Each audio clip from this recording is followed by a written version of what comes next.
শেখ হাসিনা ফিরবেন নাকি আনা হবে, এই বিষয়টিকে আসলে আপনি কিভাবে দেখছেন? তিনি কি ফিরবেন না আনা হবে?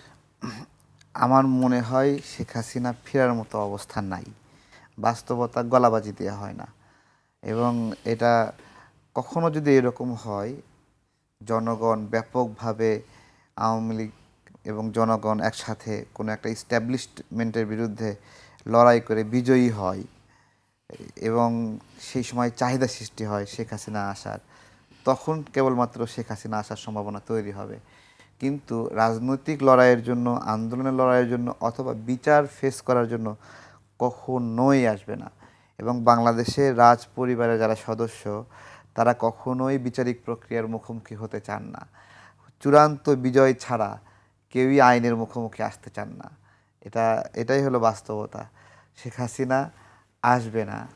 তাহলে যেসব শেখ হাসিনা আসবে কথাবার্তা না, শুনছি, গুঞ্জন শুনছি ভারতও যে শেখ হাসিনাকে দেবে না, বা এটা তো আটক অবস্থায় আনা অসম্ভব, আজকেও দেওয়াও স্বরাষ্ট্রমন্ত্রী কথা অসম্ভব। বলেছেন যে তাকে প্রত্যর্পণ হ্যাঁ, চুক্তির আওতায় তাকে দেশে ফিরিয়ে আনা হবে। না, এটা আসবে না, আনবে না।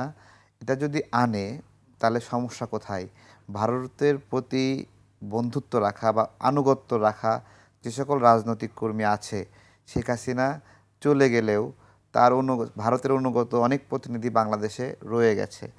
সেই প্রতিনিধিরা, সেই প্রতিনিধিদের কোনো এক প্রতিনিধির প্রতি ভারত যদি তাদের বন্ধুসুলভ আচরণ বন্ধ করে দেয়, তাহলে দেশে থাকা যে ভারতীয় এজেন্টরা আছে, সেই এজেন্টরা ভারতের প্রতি আস্থা হারাবে।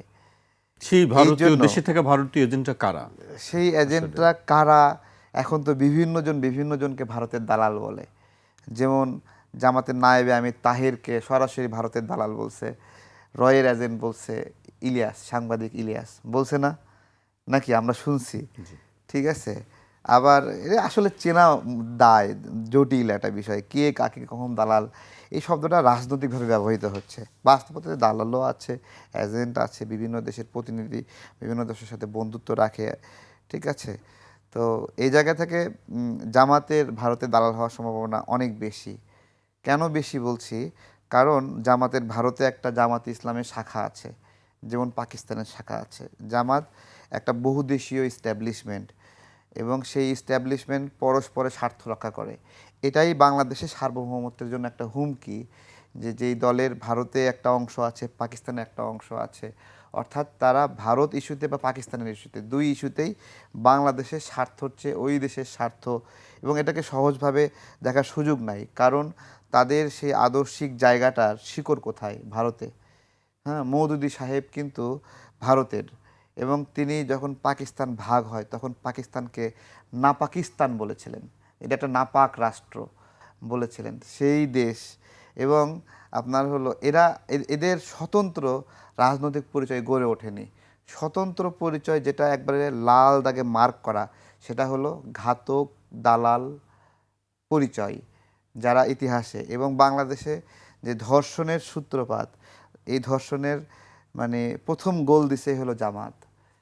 এবং যারা বলছে না ধর্ষণের ত্বরিত বিচার চাই, ধর্ষণের সত্যিকার অর্থে যদি ত্বরিত বিচার হতো, জামাত নামে কোনো রাজনৈতিক দল বাংলাদেশে থাকতো না। কারণ কি? কারণ সবাইকে ইট মেরে পাথর মেরে নিক্ষেপ করার আদেশ হয়ে যেত। যদি শরিয়া আইন চাইতেন, জামাতের কেউ বাঁচতো না, জামাত নামে রাজনৈতিক দল থাকতো না। কারণ তারা প্রথম রেপিস্ট, স্বাধীন বাংলাদেশের প্রথম অভিযুক্ত ধর্ষক হলো জামাত, রাজাকার, আল বদর, আল শামস। এই যে এটিএম আজহার এখন বেঁচে থাকতো, এখন যে সংসদে গিয়ে বলতেছে শহীদ, শহীদ গোলাম আজম, শহীদ নিজামী বলতেছে, বলতে পারতো? বলতে পারতো না, কারণ সবার শাস্তি হয়ে যেত তখন। ঠিক আছে। শরিয়া আইনে কখনোই ত্বরিত বিচার হয় না, কিন্তু সৌদি আরবে যেই বিচারটা হয় 2 থেকে 3 বছর লাগে শরিয়া আইনে বিচার, 2-3 বছর ট্রায়াল হওয়ার পরে তারপরে এটা হয়। সুতরাং যারা এই সেটা তো বিষয়ে, এমনি বিচারের ক্ষেত্র বা হ্যাঁ, 2-3 বছর না, যুগ যুগ পার হয়ে যুগ যায় যে যুগ সেটি। লেগে যায় অনেক জি। সময়। হ্যাঁ, এটা একটা বিষয়, সেটা তো বললামই। আর না, কিন্তু সাম্প্রতিক সময়ে সরকারের দিক থেকে আমরা আজকেও বলি, আজকে স্বরাষ্ট্রমন্ত্রীও এই বিষয় নিয়ে কথা বলেছেন যে শেখ হাসিনাকে প্রত্যর্পণ চুক্তি যেটি আছে সেই আওতায় আনা হবে। এর আগে স্বরাষ্ট্র মন্ত্রণালয় থেকে বিজ্ঞপ্তি দেওয়া হচ্ছে তাকে আনার ব্যাপারে। গত বৃহস্পতিবারও তিনি কথা বলেছেন এই বিষয় নিয়ে, শেখ হাসিনাকে দেখেন, বিষয় নিয়ে। আমার সুস্পষ্ট কথা, সরকারকে কোনো ভালো কাজের জন্য বেশি ধন্যবাদ দেওয়া যাবে না। কারণ সরকারের এটা দায়িত্ব, সরকারের এটা করতে হবে। আমি ধন্যবাদ দেব হলো রামিসার বাবাকে। সে প্রথম বলেছিল যে এই বিচারের প্রতি তার আস্থা নাই। এটা এই যে একটা বক্তব্য দিচ্ছে আসলে বাস্তবতা, এইভাবে বিচার হয় না এখানে, বিচার অনেক কঠিন। এই জন্য তাকে ধন্যবাদ দিই, তার এই বক্তব্যের কারণে বিচারের দাবিটা শক্তিশালী হয়েছে। দ্বিতীয়বার ধন্যবাদ দেই, এই ধর্ষণের ঘটনাকে জামাত ক্যাশ করতে চেয়েছিল এবং সরকারের বিরুদ্ধে আন্দোলন করার চেষ্টা করেছিল। রামিসার বাবা স্পষ্টভাবে বলছে যে প্রধানমন্ত্রীর আশ্বাস পেয়েছি, আমি মনে করি তিনি বিচার করবে এবং আপনারা রাজনৈতিকভাবে এটাকে ক্যাশ করেন না।